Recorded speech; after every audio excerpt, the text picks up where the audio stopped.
toutes les recherches historiques ont montré qu'à l'époque de Moïse, ont montré qu'à l'époque biblique, l'Afrique était un pays noir. Et d'ailleurs, il suffit de regarder les hiéroglyphes aujourd'hui pour voir toutes ces femmes égyptiennes avec les cheveux tressés qui ressemblent à s'y méprendre aux Peuls du Sénégal. Des recherches ont montré que les Peuls du Sénégal, pour ceux qui les connaissent, sont parmi les descendants les plus directs des Égyptiens. Les travaux, entre autres, du professeur Cheranta Diop et d'autres ont montré que l'Égypte était un pays noir, que l'Éthiopie était un pays noir et que la Libye était un pays noir. On l'appelait la Cyrénaïque, avec la ville de Cyrène, ou la Tripolitaine. C'est un pays noir. Et j'aimerais bien, justement, aujourd'hui, quand on pense à l'Afrique, on pense à quoi? Honnêtement, quelles sont les images qui viennent à nous? Nous qui sommes ici, en Alsace. Je ne sais pas vous qui regardez Internet, là. Mais on pense à des guerres, on pense à des catastrophes, on pense à des famines, on pense à des ennuis sociaux. Voilà les premières images qui nous viennent lorsqu'on pense à l'Afrique.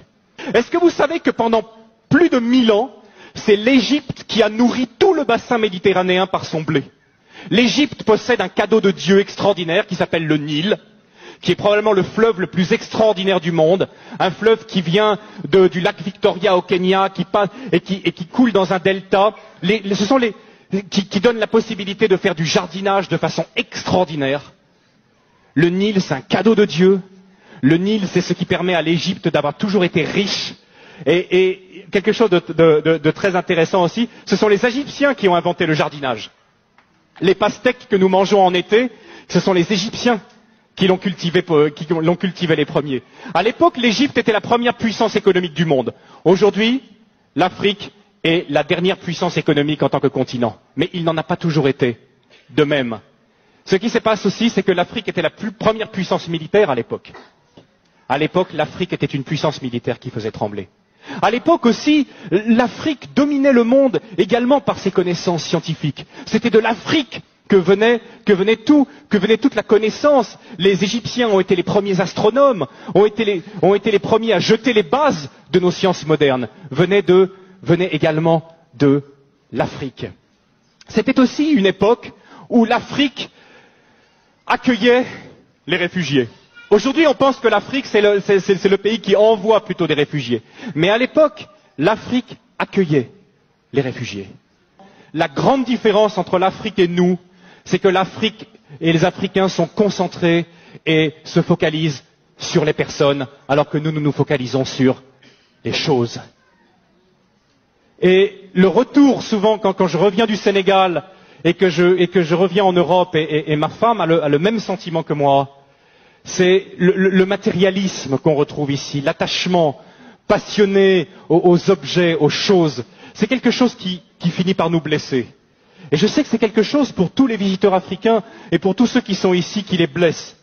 Parce qu'en Afrique, la première chose, la plus importante, c'est les personnes. Vous ne pouvez pas savoir à quel point je bénis Dieu que mes enfants soient élevés en Afrique. Je bénis Dieu. Vous savez, lors de notre premier retour, après 3 ans passés en Afrique, notre premier retour, on avait une petite fille, notre deuxième, Loïs. Je crois qu'elle avait 2 ans.